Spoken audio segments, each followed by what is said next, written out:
Hey guys, this is Charles with Shutterstock. In this video, we're gonna look at how we can get better shots of fall foliage. We're gonna cover some tips, tricks, hacks, cheats, secret myths, urban legends.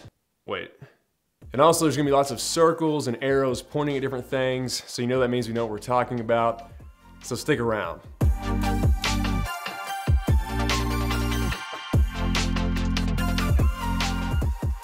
Okay guys, in all seriousness, when it comes to shooting fall foliage, these are kind of the guidelines and preferences I use in order to give me the highest probability of getting good shots.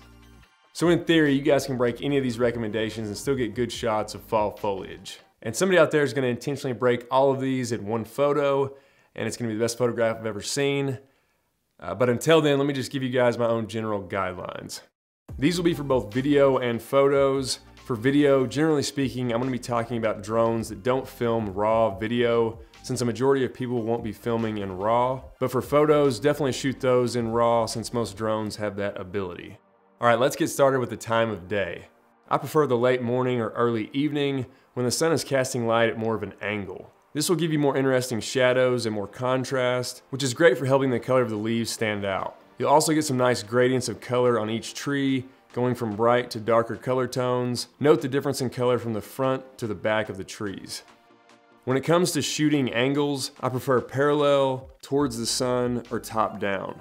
Filming parallel to the sun will give you the colorful gradients I just mentioned, so the sun is either to the right or the left of the drone.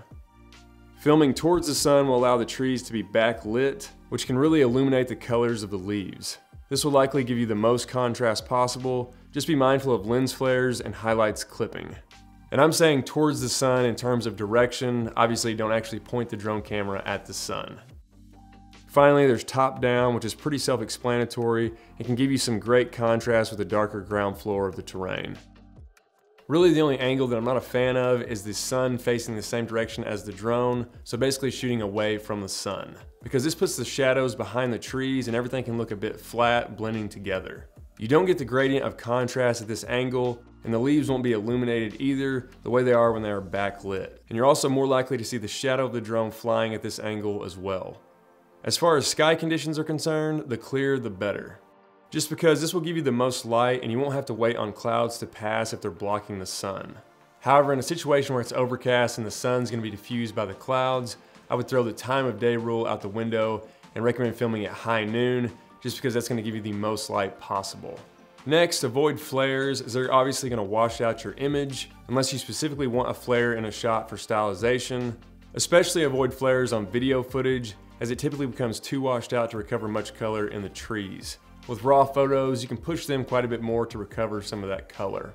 My next suggestion would be to use a polarizer if you have one.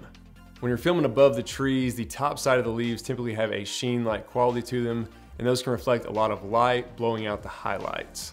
You can cut this light down by using a polarizer. You'll want to do a few tests with this, as it can take some time to dial in a polarizer just right on a drone. If you want to know more about using different lens filters with drones, we have a full tutorial on that, and I will link to it on the blog post, so check for that link in the description. When it comes to camera settings, by far the most important is white balance. I recommend dialing in the white balance manually each time you shoot.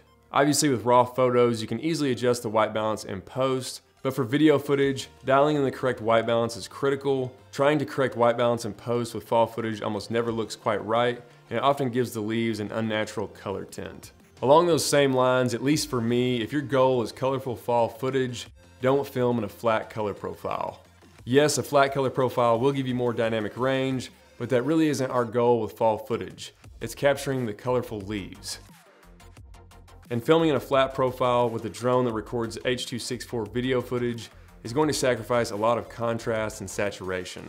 Yes, you can dial flat footage back in during post, but I really don't recommend trying to fight that battle because the video quality coming out of most drones isn't ideal for a lot of post-production work.